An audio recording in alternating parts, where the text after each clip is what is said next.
लगता है कि अग्निवीर से कुछ हेल्प मिलेगा इन टर्म्स ऑफ जो यूथ है वो आर्मी आर्म फोर्सेस में जाने के लिए इंस्पायर्ड हो? Agniveer when it started as something which they wanted to see what happens and अगले साल जो है Agniveer first batch of Agniveer के 4 years कंप्लीट हो जाएंगे next year? yes next year and they want to see like how it happens what happens जो हर government ने बोला है कि हम अगर मतलब 20% देंगे 30% देंगे after that they can do this they can go to paramilitary forces etcetera everything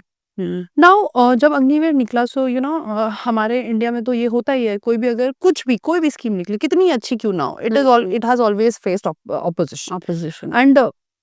half cook knowledge को लेके लोग उसके बारे में बहुत लेफ्ट राइट बातें कर देते हैं जैसे एक नैरेटिव निकला था ऑफिसर्स में क्यों नहीं है हमने कहा ऑफिसर्स में तो कब से चल रहा है जब से आपकी 1962 वॉर के बाद जो ओटीए बना था कंसेप्चुअलाइज हुआ था तब से चल रहा है सो आप तो मतलब आपको पता नहीं है दूसरा narrative was I can understand कि 4 साल कम लगता है एंड मैंने ये बोला कि देखिए जब शॉर्ट सर्विस कमीशन ऑफिसर्स भी निकले थे तो उनका पहला कॉन्ट्रैक्चुअल पीरियड 5 साल का था फिर वो 5+10 हुआ 5+5 हुआ फिर 5+5+4 हुआ finally in after a certain point of time वो 10 हो गया था कि आपका first contractual period will be 10 years 10 साल आपको सर्व करना ही है एंड 10 के बाद अब वो 10+4 हो गया एंड 9.5 years में अब आपका बोर्ड बैठता है and you get some get permanent commission some don't get permanent commission and you know however it goes तो ऐसे प्रोसेस तो सेट हो ही रखा है and same is for Agniveer now we need to understand that Agniveer में आपका इतना फायदा है कि एज अ जवान इफ यू आर एंटरिंग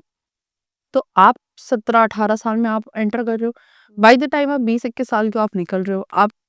साथ में करते करते गवर्नमेंट ने बोला आप ग्रेजुएशन भी कर सकते हो their exact education schemes that have been given that have been told all the officers who are commanding have been told all the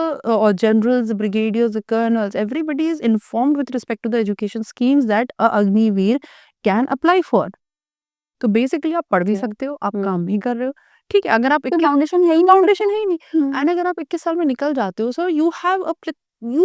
मतलब so many options you have police you have paramilitary forces you have defence services से related बाकी जो जितने हैं आप देख लीजिए आप डिफेंस स्पेस एजेंसी बोल लीजिए डिफेंस साइबर एजेंसी बोल लीजिए एनआईए बोल लीजिए रॉ आईबी बहुत सारी हैं but the only thing is आपने अपने आप को अपस्किल करना है एंड अपस्किल तो देखो आज के जमाने में हर किसी को करना पड़ता है बिल्कुल